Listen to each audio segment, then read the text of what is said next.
හරිම සුමුදුයි.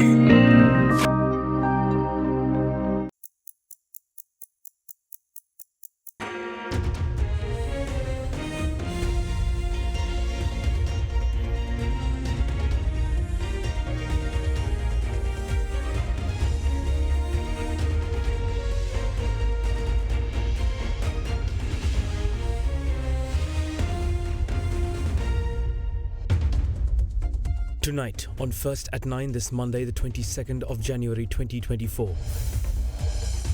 IMF matters. Minister Bandula Gunawardena muses that Sri Lanka will still be servicing debt 20 years from now thanks to the debt restructuring process. IMF chief says that Sri Lanka needs to traverse the path of strict fiscal reform to rebuild creditor confidence. Fiscal consolidation measures, unfortunately, are the first priority in order to restart growth. Power struggle. Instructions issued to the CEB to accept resignations of any employee and to recover all dues owed by employees of CEB per Kanchana Wijayasekara.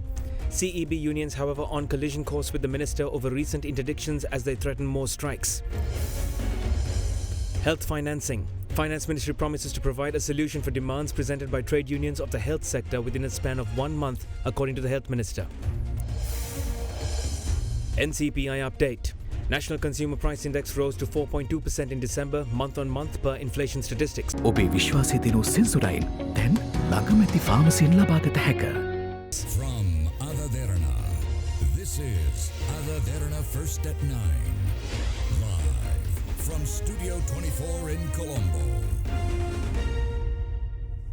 Good evening and a warm welcome to this Monday's edition of AdaDerana's English News First at 9. You're with Jonathan Benedict. Let's take a look at our news for the evening, starting with one of our top stories right now. In a statement issued today, the Ceylon Electricity Board Engineers Union has levelled an accusation against Minister of Power and Energy, Kanchana Wijayasekara, for attempting to incite public anger against the Ceylon Electricity Board and its employees, as the union further added that CEB employees too are entitled to benefits beyond their basic salary, similar to other private and public sector organizations.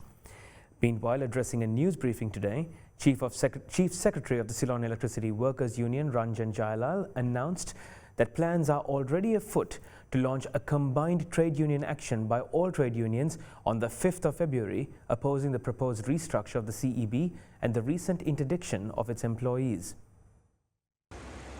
Several members of trade unions affiliated with the Ceylon Electricity Board distributed leaflets to the general public in front of the CEB head office today. The action was in response against the proposed restructure of the Ceylon Electricity Board and the interdiction of several employees of the CEB for engaging in strikes that disrupted daily duty. Addressing ongoing concerns, the members of the trade unions jointly held a media briefing today. පසුගිය සිකුරාදා ලංකා විදුලි බල මණ්ඩලයේ පවුල් 15ක් ඇදලා දැම්ම දොට්ට සෙනසුරාදා 51කට වැඩතහනම් කිරීමේ ලිපි අත්සන් කළා.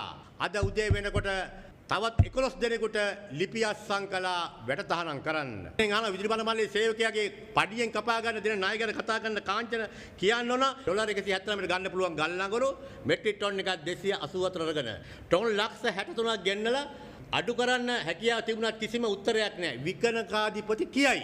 බොරුද මේවා? කාංචන අපි ඔයා හම්බ වෙන්න එනවා. එළබෙන 29 වෙනිදා. අපි අපේ ලිඛිත විරෝධය පළ කරන්න අපි එනවා ඔයාගේ අමාත්‍යාංශයෙන්. ඒක සලකන්නේ නැත්නම් අපි දැවැන්ත වෘත්තීය ක්‍රියාමාර්ගයක් ඒකාබද්ධ ගන්නට තීන්දුවක් ගත්තා 5 වෙනිදාට. In the meantime, a protest was initiated by several civil society organizations in front of the head office of the CEB this afternoon against the interdiction of its employees.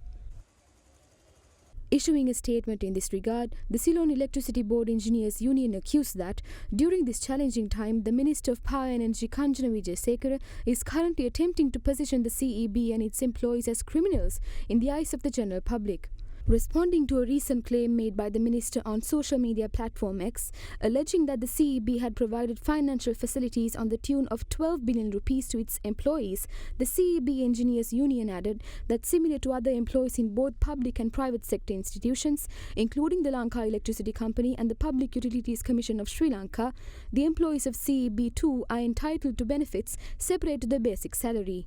The Ceylon Electricity Board Engineers Union further accused that this was mentioned by the subject minister with malicious intent when loans at 4% interest or less are already being provided to the employees of the Public Utilities Commission of Sri Lanka as well. In a similar development, the members of the Electricity Users Association today engaged in a protest in front of the PUCSL, insisting that electricity tariffs be reduced by 40%.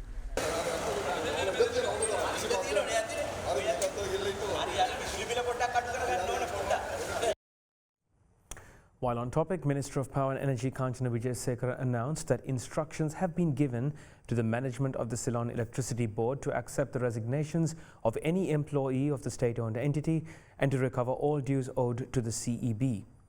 Minister Wijesekara stated this in response to media reports claiming that nearly 5,000 CEB employees are expected to resign simultaneously. Further, the minister added that the relevant officials were instructed to expedite the work related to the CEB's reforms and other matters, including cost reduction mechanisms, implementing identified power projects in the generation plan, expanding digital payment platforms, and outsourcing payment collections. He also directed that matters related to taking relevant disciplinary and legal measures against those employees who disrupted the services of the CEB be taken swiftly. In other news, Minister of Transport and Highways Dr. Bandula Gunawardena stressed that Sri Lanka is on track to keep repaying debt even after 20 years following the recently concluded debt restructure. Regarding the recent incidents concerning train derailments, however, the minister revealed that the government is currently renovating railway tracks with the support of the Asian Development Bank. However, the minister added that foreign loans are essential for Sri Lanka in order to purchase railway tracks for the dual reason that the government is unable to allocate funds for the purpose and as railway tracks are not being manufactured in Sri Lanka. මතම මේ දවස්වල මේ දුම්රිය පිළිපැරීම් ගොඩක් වැඩි වෙලා තිබෙනවා. පිළි පැනලා ඉතුරු වෙනවා නම් ප්‍රමාණවත්. මොකද මේ දුම්රිය මාර්ගවල මූදුබඩ දුම්රිය මාර්ගයේ පිළි අවුරුදු 5න් පාට මාරු කරන්න ඕනේ. පිළි ලංකාවේ හදන්නේ ආනයනය කරන්න ලංකා ආණ්ඩුවට මුදල් වෙන් කරන්න බෑ. විදේශ ණය ආධාර නැතුව එක පිළිලක්වත් ගන්න බෑ. ආසියානු සංවර්ධන බැංකුවෙන් ණයක් ලබාගෙන පිළි දසදහසක් දැන් ගෙනල්ලා ගොඩ බාලා තියෙනවා. ඒ පිළි ටික දාගෙන යනවා. ඒකට විසඳුමක් තිබෙද? විසඳුමක් නැහැ. විසඳුම තමයි මේ පිළි අලුතෙන් දාන්න ඕනේ. පිළි අලුතෙන් දානකම් අනතුරුදායක මාර්ග තියෙනවා. පාලම් 30ක් තියෙනවා. කඩා වැටෙන්න ආසන්න. ඒ පාලමක් කඩා වැටුණොත් විශාල අනතුරක් වෙයි. මේ රජයේ මැති ඇමතිවරු නිතරම කියන දෙයක් තමයි මේ වැට් බද්ද සහ බදු වැඩි කිරීම තුළ මාස 4ක් විතර ගියාට පස්සේ ඒ කියන්නේ අප්‍රේල් අවුරුද්ද පහු වෙනකොට වගේ බදු අඩු කරන්න පුළුවන් සහනාධාර ජනතාවට දෙන්න පුළුවන් කියලා මේකේ සත්‍යතාවයක් තියෙනවද? මේ හදලා තියෙන වැඩපිළිවෙල තුල ණය ප්‍රතිව්‍යුහගත කරන්නේ 2027 වර්ෂයේදී මේ ටික මේ ආකාරයෙන්ම කරගෙන ආවත් විදේශ සම්පත් පරතරයක් foreign resources gap එකක් ඇති වෙනවා. ඇමරිකානු ඩොලර් බිලියන 3911ක්. ඒක පියෝ ගන්න කතා කරන් තියෙන්නේ මෙහෙම. IMF එක extended fund facility කියලා දෙනවා 329ක්. ජාත්‍යන්තර මූල්‍ය අරමුදලම 2027 අයවැය හදන්න දෙනවා 600ක්. ලෝක බැංකුව පොරොන්දු වෙලා තියෙනවා 300ක් දෙන්නම් කියලා 2027ට. ආසියානු සංවර්ධන බැංකුව 300ක් දෙන්නම් කියලා තියෙනවා. ණය ප්‍රතිව්‍යුහගත කරන එක කිරීමෙන් වාසියක් ලැබෙනවා 1428ක. තව මදි 2027 දී මිලියන 1500ක්. බිලියන 1.5ක්. සවරින් බොන්ඩ් එකක් ස්වෛරීත්ව බැඳුම් කරයන් නිකුත් කළා. ජාත්‍යන්තර වෙළඳපොළට ගිහිල්ලා 1.5ක් ගන්න ඕනේ. මේ වෙනකොට අපි සතුව තියෙන ජාත්‍යන්තර සංචිතය ඇමරිකානු ඩොලර් බිලියන 14ට වැඩි වෙන්න ඕනේ. සමහර අය කියනවා මේක තව අවුරුදු 2-3කින් ඉවර වෙයි කියලා. මේ සැලසුම් හදලා තියෙන්නේ හිර වෙලා තියෙන ණය ප්‍රමාණයෙන් ඉදිරි අවුරුදු 5 තුලදී ආණ්ඩු වලට ගෙවන්න වෙන්නේ 37යි. ඒ ණය වලින් 51ක් ගෙවන්න වෙන්නේ තව අවුරුදු 6යි 20යි අතර. 12ක් ගෙවන්න වෙන්නේ තව අවුරුදු 20කටත් පස්සේ. Minister of Health Dr. Ramesh Patirana confirmed that the Finance Ministry has assured a provision for a solution for the demands presented by trade unions of the health sector regarding the increase of allowances within a span of 1 month. The minister further went on to state that henceforth the procurement process for importing medicine will be made digitally, with most of the essential medicines already being imported to Sri Lanka. He added that hardships which were faced when importing medicine to the country is gradually receding.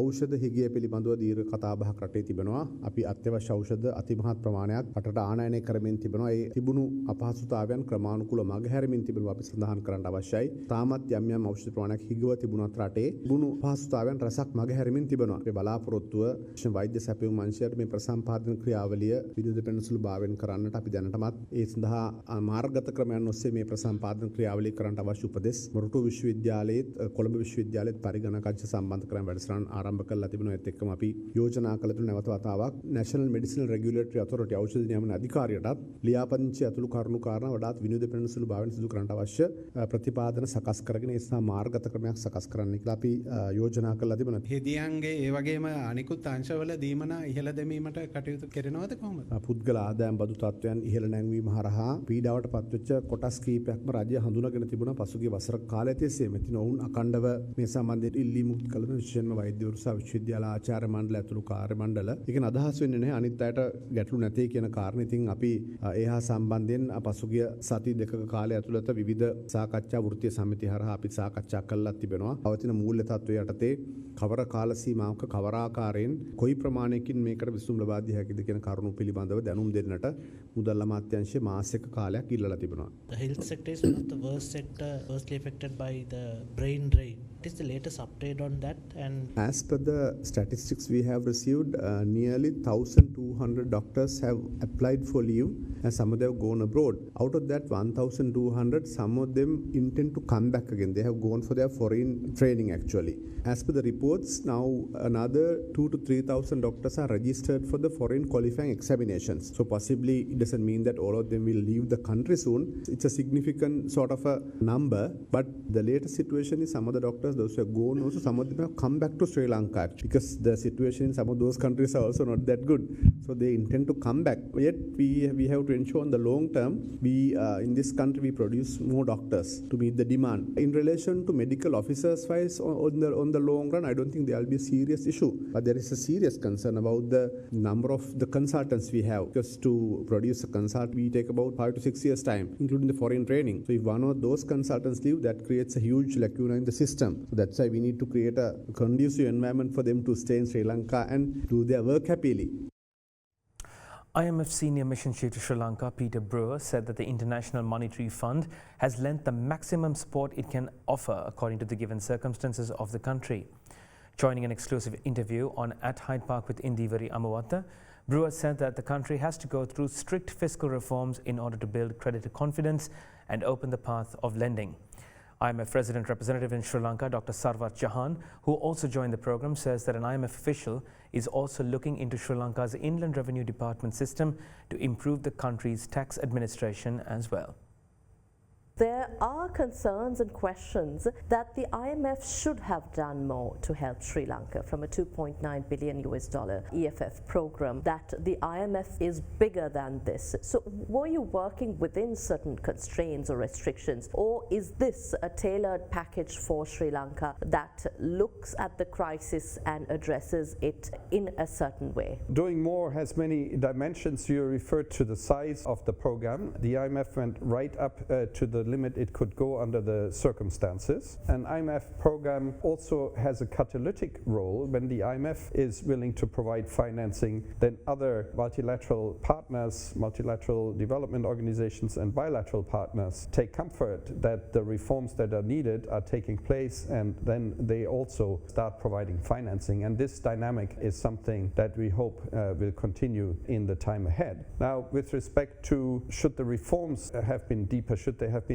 more consolidation, that really is a very fine path to pursue, because the more you consolidate, the more you harm the people, the more you impede growth. So why do it in the first place? Well, if a country is rich and has the resources to essentially increase its expenditure in the case of a crisis, that's great, because that can help support the economy. But in a case like Sri Lanka, where the country has essentially run out of financing, the way it needs to help itself is it needs to rebuild the confidence confidence of creditors to once again resume lending to the country. It can do so by showing that it's undertaking the steps that are needed to lessen that gap between expenditures in incomes and revenue. And hence these fiscal consolidation measures unfortunately are the first priority in order to restart growth. We actually have a long-term expert at the IRD who's looking into these tax administrations. For example, the large taxpayer unit, right? How this unit can be made more effective so that there's less loopholes and better tax collections. I'd also like to add that as a part of the program, we've also looked into fiscal governance. There should be a designated website where that have procurement contracts over 1 billion rupees, report those on the website, or large firms that have been getting tax exemptions either from the BOI or from the SDB laws. They also report that. So I think these type of transparency will also help improve fiscal governance, which again will help collect taxes, and then the burden will be less on the poorer. President Ranil Wickremesinghe stressed that reforming the global financial structure is crucial. He further stated that countries such as Sri Lanka are unable to allocate funds to essential public services and human development measures when available financial resources are siphoned out as debt servicing. Addressing the third South Summit of the Group of 77 plus China, President Wickremesinghe went on to say that Sri Lanka will join in with G77 plus members in order to promote fair, just and equitable world order. The third South Summit of the Group of 77 at China, under the theme Leaving No One Behind, commenced in Kampala, Uganda yesterday. We are meeting here today at a time when the world is facing a multitude of challenges. They vary from escalation in conflicts, repercussions of the pandemic, climate-related natural disasters, and the vagaries of the global financial markets, among many others. These developments impact disproportionately and adversely on the vulnerable economies of the G77 members. The need for reform of the global financial architecture is more urgent than ever. The contemporary international debt resolution architecture is more suited for a world where the Paris Club and London Club dominated global debt resolution. Today, global debt, and particularly debt in the developing world, is dominated by the international bond markets and non-Paris Club lenders.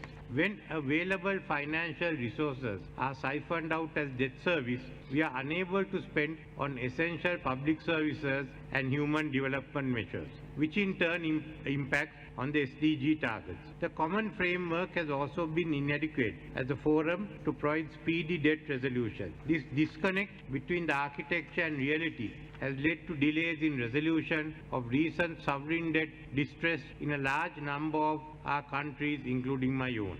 Mr. President, we rely on your wisdom and leadership as Sri Lanka joins with other members of the G77 and China to continue to promote our collective interests through the multilateral in order to achieve our vision of a fair, just and equitable world order.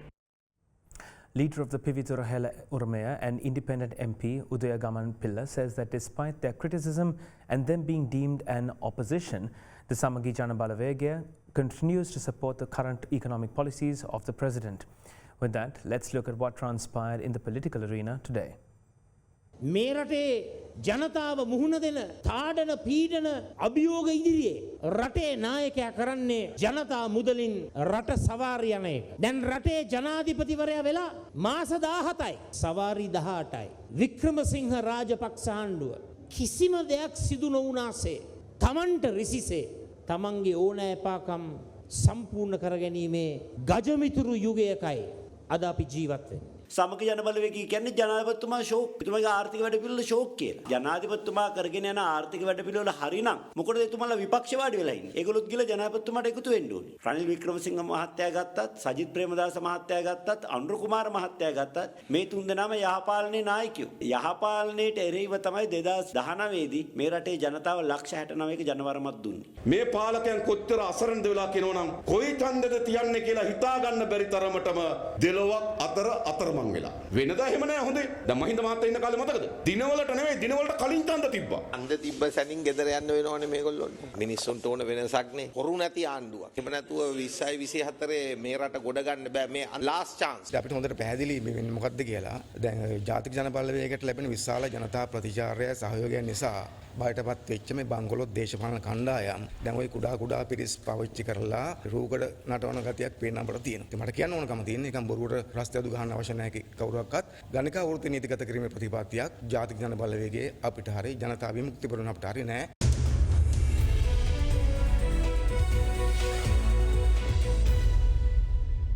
Welcome back. Following the latest inflation statistics, the National Consumer Price Index rose to 4.2% in December 2023 in comparison with the 2.8% recorded in November of last year.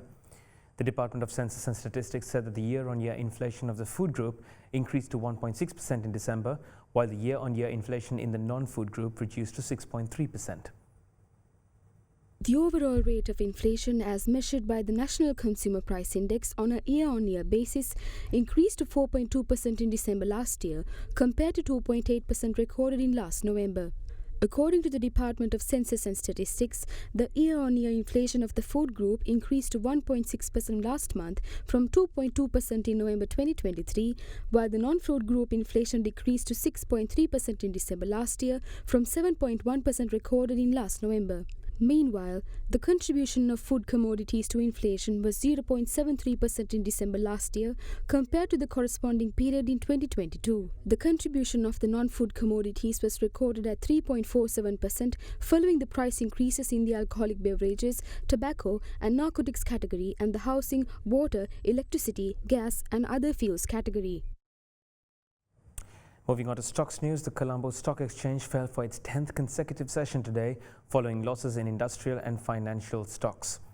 The CSE All-Share Index closed 0.59% down to end at 10,371.69 points, while the S&P SL20 edged 0.81% down, lower to close at 2,926.39 points.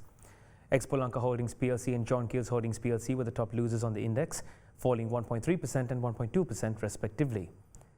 Trading volume on the index rose to 54.6 million shares from 22.4 million shares in the previous session. Equity market turnover rose to 979 million rupees from 518.7 million rupees in the previous session. The utilities sector was the top contributor to market turnover today, while the food, beverage and tobacco sector was the second highest contributor.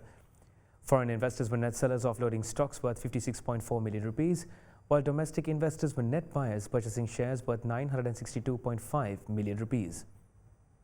We now have Sajani Devapura from Capital Alliance on Markets in View.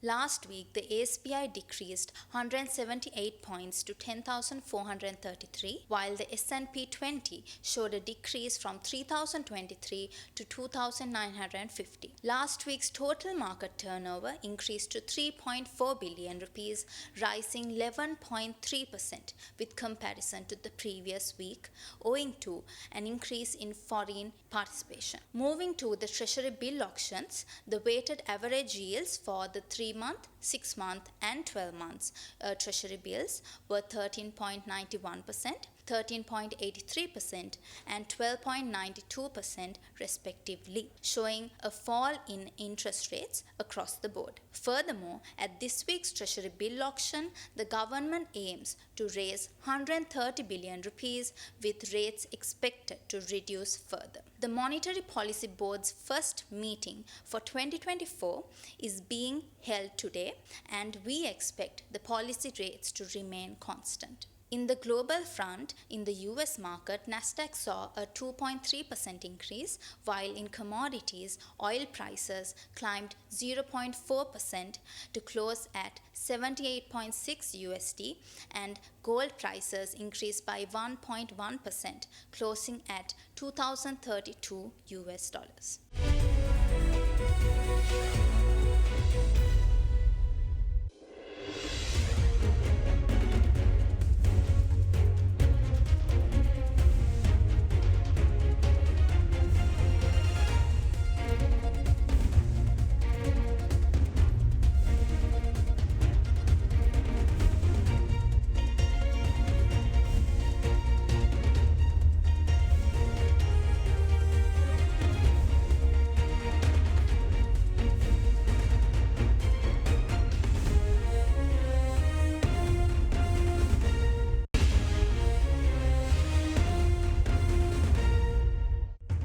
Welcome back. A leader of a political party and 4 others were killed in a shooting incident in Beliatta this morning. Police spokesman SSP Nihal Taldua confirmed that 6 teams have been deployed to probe the shooting. With that, let's take a look at other local news in brief. 5 persons were killed after a group of assailants who had arrived in a double cab opened fire at an SUV near the Beliatta interchange of the Southern Expressway this morning. Police confirmed that the leader of the Appe Janabala Pakshaya, Saman Pereira, was among the 5 individuals who were killed in the shooting. Police spokesman SSP Nihal Taldua said 6 special police teams have been deployed to carry out investigations under the supervision of the senior DIG of Southern Province. The 3 minor staff members of the Karapitiya Teaching Hospital, who were arrested and remanded in connection with a complaint made by the hospital's senior oncologist alleging assault, have been granted bail. The relevant order was issued by the Galle Magistrates Court today upon consideration of a motion filed by the accused seeking bail. The Bar Association of Sri Lanka, meanwhile, raised concerns pertaining to the recent surge of fatalities in the country involving the police. In a statement issued today, the BASL called on relevant authorities to conduct an independent inquiry into the matter. While acknowledging the necessity of law enforcement action against individuals engaged in drug-related activities, the BASL urged that such operations are crucial to be conducted in a manner strictly adherent to local protocols.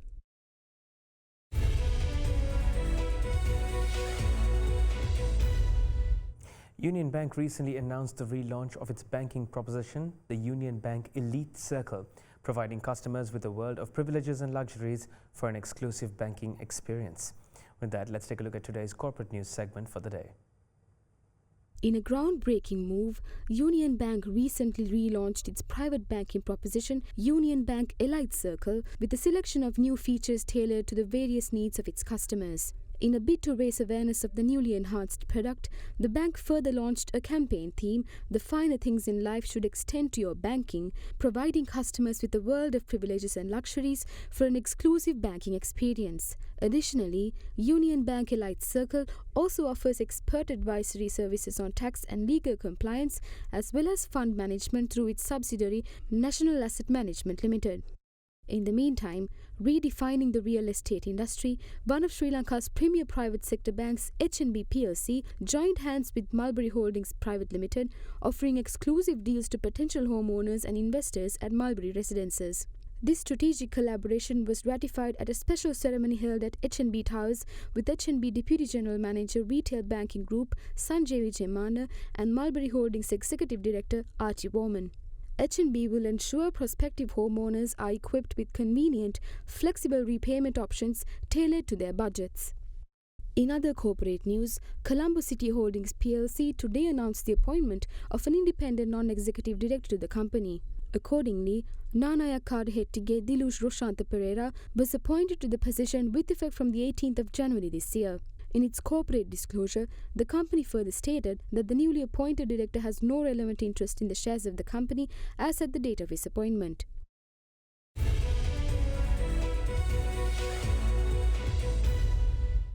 That wraps up my bulletin for this evening. Have a blessed Tuesday ahead and a good night.